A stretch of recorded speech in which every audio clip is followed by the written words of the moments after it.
देखिए, आज ये साबित हो चुका है कि इंडी अलायंस का कोई भी नेता राहुल गांधी के नेतृत्व व प्रियंका वाड्रा के नेतृत्व में विश्वास नहीं रखता है।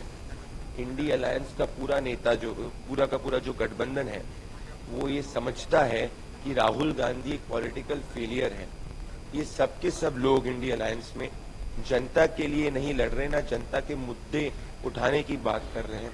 ये सब के सब लोग एक दूसरे की राजनीतिक जमीन को काटने का प्रयास कर रहे हैं। इसीलिए कभी अखिलेश यादव कहते हैं वो नेता है, कभी ममता बनर्जी कहती है वो नेता है, कभी स्टालिन कहते हैं वो नेता है, और सब लोग स्वर में ये कहते हैं राहुल गांधी नेता नहीं है, ना प्रियंका वाड्रा नेता नहीं है। इसीलिए हम राहुल गांधी को बालक बुद्धि नहीं कहते, इंडी अलायंस ही राहुल गांधी को बालक बुद्धि कहता है। ये भी दर्शाता है, जैसे आदरणीय प्रधानमंत्री नरेंद्र मोदी जी ने कहा था कि ये घमंडिया गठबंधन हर चुनाव के बाद में टूट जाता है क्योंकि इनमें कोई ऑर्गेनिक यूनिटी नहीं है। ममता बनर्जी का स्टेटमेंट ये दर्शाता है कांग्रेस को, जनता छोड़िए इंडी अलायंस के नेताओं को भी कांग्रेस पार्टी पर विश्वास नहीं है। देखिए, इस बार दिल्ली बदलाव चाहती है। दिल्ली ने ये मन बना लिया है कि किस तरीके से अरविंद केजरीवाल जी और आम आदमी पार्टी के झूठ का उनको पर्दाफाश करना है।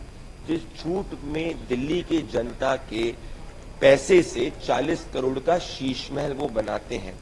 दिल्ली की जनता ये भी जानती है कि मध्य प्रदेश से लेकर महाराष्ट्र तक महिलाओं का अगर सम्मान किसी ने लाडली बहना के रूप में किया है, वो भारतीय जनता पार्टी ने आदरणीय प्रधानमंत्री नरेंद्र मोदी जी के निर्देश पर, उनके विजन के हिसाब से किया है। इंक्लूसिव हिंदुत्व को आगे लेके गए हैं, एक है तो सेफ है को आगे लेके गए हैं। देश भर के बुजुर्गों को फ्री इलाज मिल रहा है। अब दिल्ली की है बारी।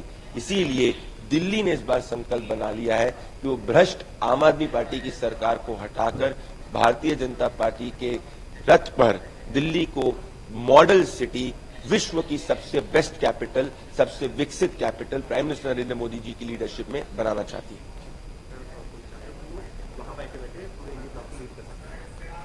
देखिए, आज ये साबित हो चुका है कि इंडी अलायंस का Murji Patel, a Shiv Sena leader, spoke about the 3-day Maharashtra Assembly special session beginning today. He mentioned that the session would prioritize addressing key issues across constituencies. As a first-term member, Patel acknowledged the significant responsibility of tackling unresolved problems in his constituency, some of which have persisted for multiple terms. He expressed his commitment to studying these issues and working diligently to resolve them during the session. Sir, विधानसभा आज से शुरू हो रहे 3 दिन का सत्र है, 2 दिन छुट्टी है और आखिरी दिन भाषण में क्या कुछ जो है समस्याओं का समाधान किया जाएगा, किन मुद्दों पर प्राथमिकता दी जाएगी? आज तो पहला दिन विधानसभा का है और 3 दिन का सत्र है। इसमें सब जो एमएलए चुन के आए हैं उनका यहाँ वोट टेकिंग सेरेमनी का कार्यक्रम होने वाला है। तो इधर मुझे लगता है मेरा भी फर्स्ट टर्म है और ज्यादा कामकाज इधर होने वाला नहीं। 3rd डे को तो अध्यक्ष की निवड़ इधर होने वाली है और जल्दी ही नागपुर में विंटर से अधिवेशन शुरू होने वाला है, उसमें कामकाज होगा। किन मुद्दों पर प्राथमिकता दी जाएगी, क्या समस्याएं जो है उनको सुलझाने पर प्रायोरिटी दी जाएगी? अलग अलग कॉन्स्टिट्यूंसी में अलग अलग समस्याएं है। मेरी कॉन्स्टिट्यूंसी में बहुत समस्या है। पहले एमएलए ने बहुत 2-3 टर्म होने के बाद भी कुछ काम किया नहीं है, तो जिम्मेदारी हमारे ऊपर बहुत बड़ी है। वो सब उनका स्टडी करके सब जो समस्या है वो सुलझाने का काम नए एमएलए के तौर पर मैं करूंगा। Thank you. विधानसभा आज से शुरू हो रहे 3 दिन का सत्र है, 2 दिन छुट्टी है और आखिरी दिन भाषण में क्या कुछ जो है समस्याओं का समाधान किया जाएगा, किन मुद्दों पर प्राथमिकता दी जाएगी? आज तो पहला दिन विधानसभा का है और 3 दिन का सत्र है। इसमें सब जो एमएलए चुन के आए हैं उनका यहाँ वोट टेकिंग सेरेमनी का कार्यक्रम होने वाला है। तो इधर मुझे लगता है मेरा भी फर्स्ट टर्म है और ज्यादा कामकाज इधर होने वाला नहीं। थर्ड डे को तो अध्यक्ष की निवड़ इधर होने वाली है और जल्दी ही नागपुर में विंटर से अधिवेशन शुरू होने वाला है, उसमें कामकाज होगा। किन मुद्दों पर प्राथमिकता दी जाएगी, क्या समस्याएं जो है उनको सुलझाने पर प्रायोरिटी दी जाएगी? अलग अलग कॉन्स्टिट्यूंसी में अलग अलग समस्याएं है। मेरी कॉन्स्टिट्यूंसी में बहुत समस्या है। पहले एमएलए ने बहुत 2-3 टर्म होने के बाद भी कुछ काम किया नहीं है, तो जिम्मेदारी हमारे ऊपर बहुत बड़ी है। वो सब उनका स्टडी करके सब जो समस्या है वो सुलझाने का काम नए एमएलए के तौर पर मैं करूंगा। Thank you.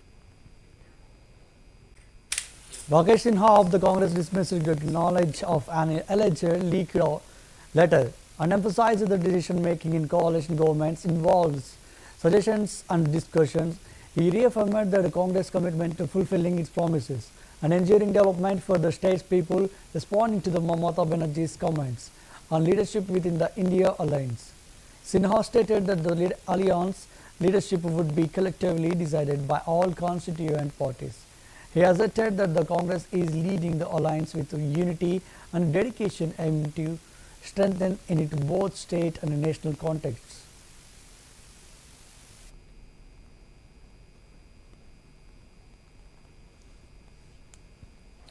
ये ऐसी कोई चिट्ठी हमारे संज्ञान में नहीं और ये तय है कि किस कोटे का कौन सा मंत्री बनेगा, इसका विशेषाधिकार मुख्यमंत्री को होता है। ये सही है कि गठबंधन में हम हैं, तो गठबंधन के अंदर एक सुझाव की प्रक्रिया भी होती है और सुझाव देना, सुझाव लेना कोई बुरी बात नहीं है। लेकिन इस तरह की कौन सी चिट्ठी मार्केट में आई है, इसकी जानकारी मुझे नहीं है।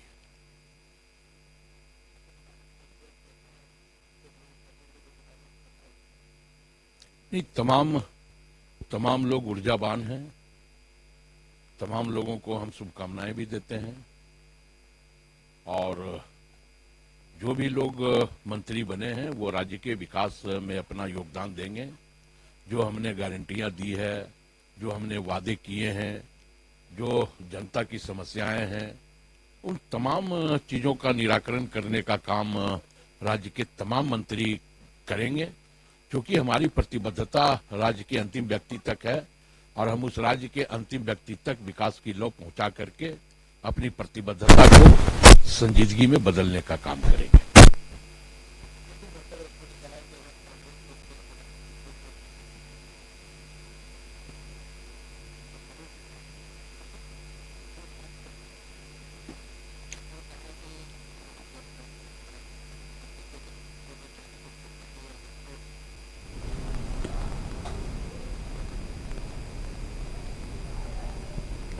देखिए, कौन इंडिया ब्लॉक को लीड करेगा, कौन चलाएगा, इसका फैसला कोई एक व्यक्ति नहीं करेगा। इसका फैसला इंडिया ब्लॉक के तमाम घटक दल के शीर्ष नेतृत्व के द्वारा होगा और शीर्ष नेतृत्व तमाम घटक दल के जब बैठेंगे, जब उनसे बातें होगी, मंथन होगी, तो उसका सार निकलेगा। बयानबाजी से कोई ब्लॉक नहीं चला सकता इंडिया ब्लॉक और स्वाभाविक तौर पे लोगों का भरोसा और विश्वास कांग्रेस के ऊपर दिखा रहा और इसी का फलाफल है कि कांग्रेस ने इंडिया ब्लॉक को संचालित करने का काम किया और हम पूरी प्रतिबद्धता के साथ इंडिया ब्लॉक को चलाने का काम कर रहे हैं, चाहे वो लोकसभा में हो या अन्य राज्यों में हो।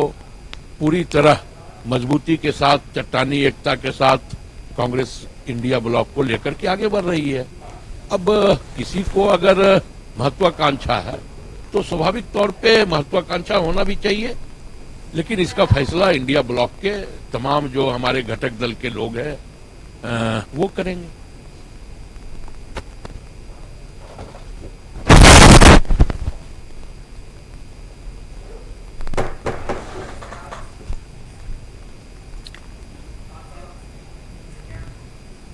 BJP leader Praveen Khandelwal discussed key issues, including the Delhi Chalo Farmers March, emphasizing the government's commitment to resolving their concerns through dialogue despite protests. He criticized the Congress for failing to address farmers' issues during its long rule and accused Rahul Gandhi of politicizing the matter. On cash fund in the Rajya Sabha, he called for a thorough investigation. Khandelwal also accused Arvind Kejriwal of neglecting Delhi's development and promised BJP lead improvements under Modi's leadership. He condemned divisive narratives about religious sites and expressed hope that Foreign Secretary Vikram Misri's visit to Bangladesh would help protect Hindus and improve ties. सरकार की तरफ से बातचीत में शामिल नहीं होता है कोई तो ये कहा गया है। देखा गया शुक्रवार को जरूरत है किसानों को दिल्ली की ओर अपना मार्च दिन के लिए निलंबित कर दिया गया था, क्योंकि उनमें से कुछ को सुरक्षा बलों द्वारा आंसू गैस के गोले के कारण चोट का सामना करना पड़ा। देखिए, हम सब जानते हैं कि देश में अन्नदाता का सम्मान सबसे ज्यादा यदि किसी ने किया तो प्रधानमंत्री नरेंद्र मोदी ने किया है। इस नाते और समय समय पर देश में कृषि का विकास हो, उसके लिए प्रधानमंत्री जी ने और भारत सरकार ने बहुत सारे कदम उठाए हैं। फिर भी यदि किसानों को कुछ रहता है तो उन्हें कृषि मंत्री से मिलना चाहिए, सरकार के लोगों से मिलना चाहिए, उन्हें अपनी बात बतानी चाहिए।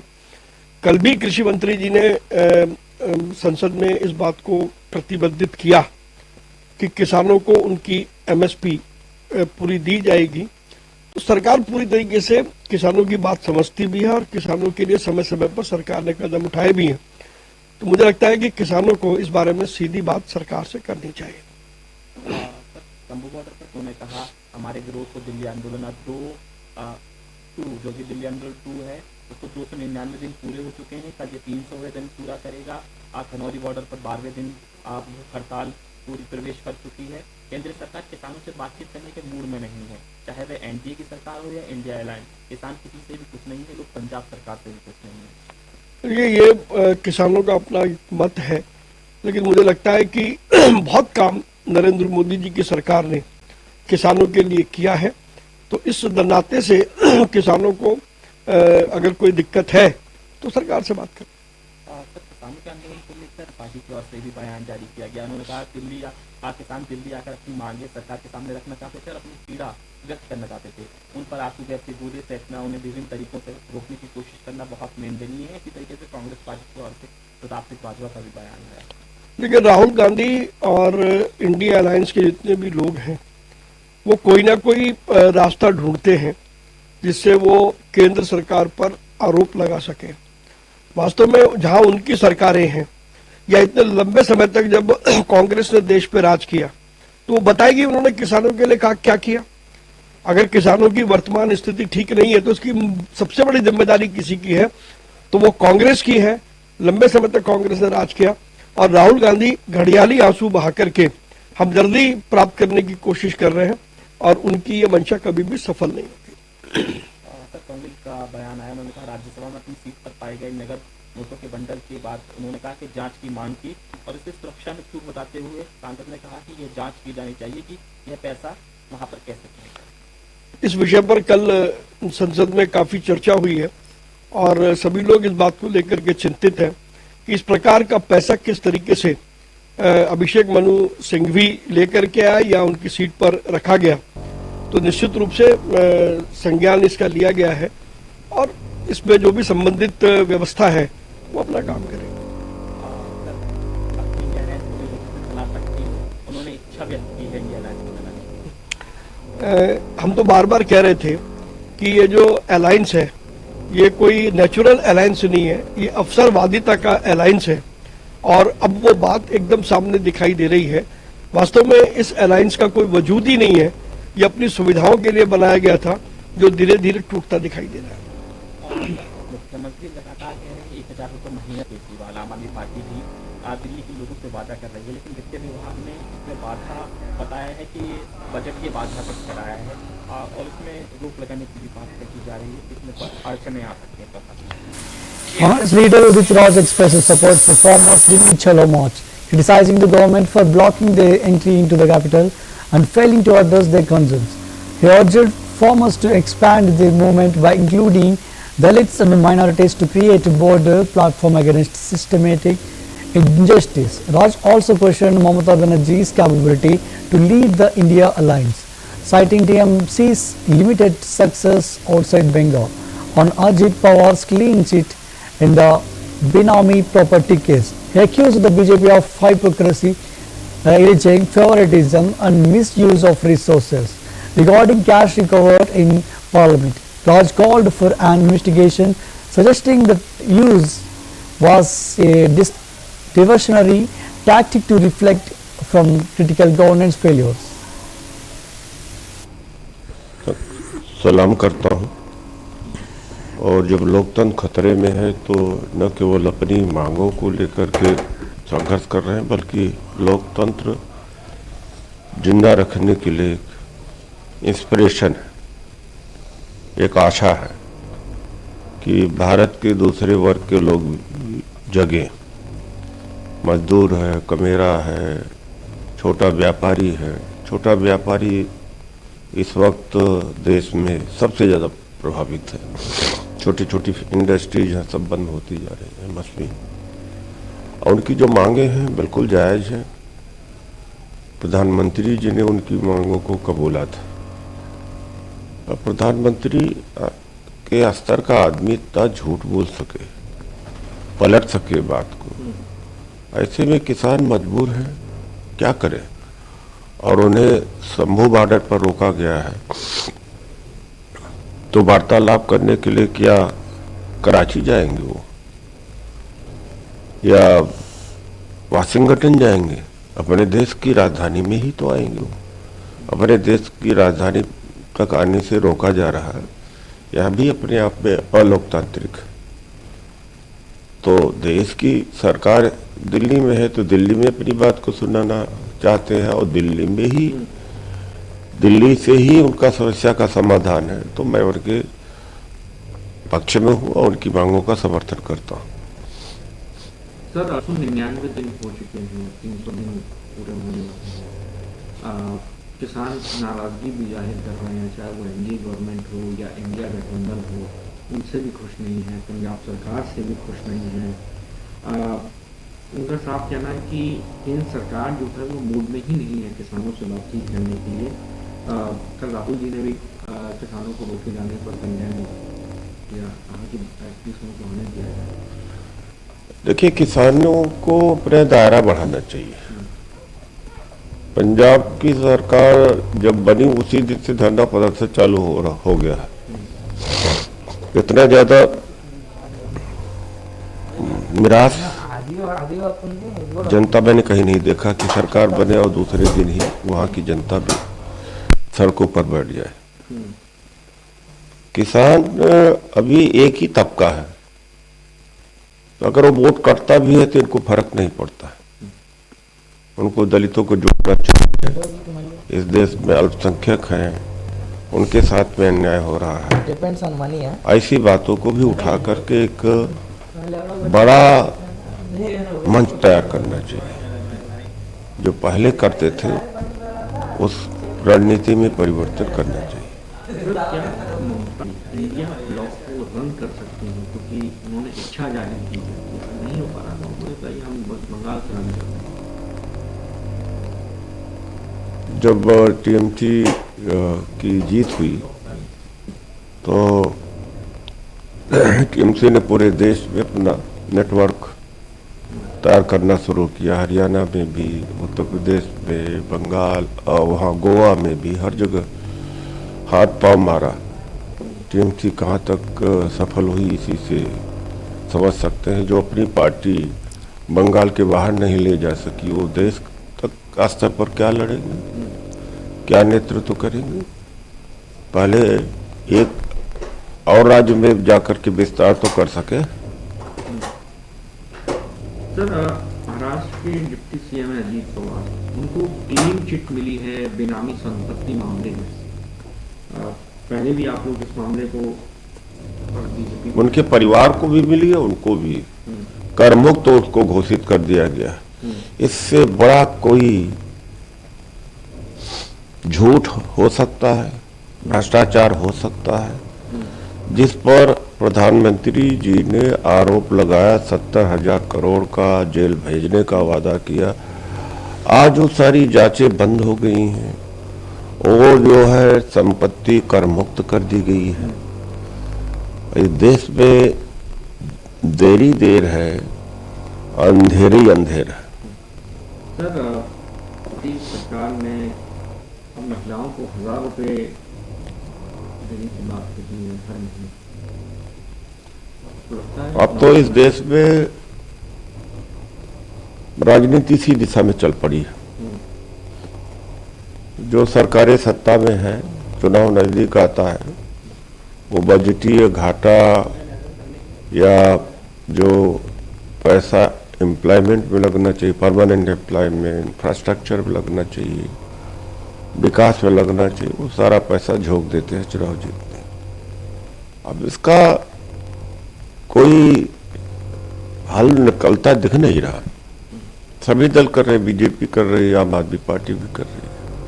सर, कल एक घटना सामने आई पार्लियामेंट में 50,000 रुपए कैश को लेकर लगातार आरोप भी चले। कांग्रेस ने कहा ये कोई गलत थोड़ी, अगर कोई कैश लेके जा रहा है, बैठ भी गया उधर, सिंघवी साहब कह रहा था तो 500 का नोट लेके गया। जब मैं एंटर किया 3 मिनट बाद पार्लियामेंट जो है फिर पूरी हो गई। मैं फिर आधा घंटा कैंटीन में बैठा रहा, उन्होंने नाम भी लिया जिसके साथ बैठे। कैसे इस पूरे मामले को देखना है, क्योंकि डिस्ट्रक्शन का आरोप भी लगा रही है कांग्रेस पार्टी बीजेपी, क्या अडानी के मुद्दे से बचने के लिए किया जाए?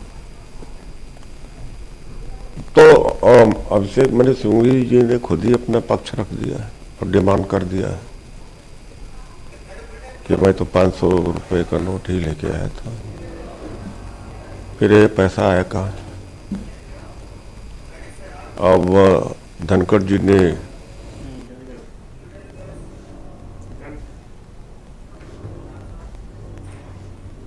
That's the wrap up of the Inside News. Keep watching CBR English.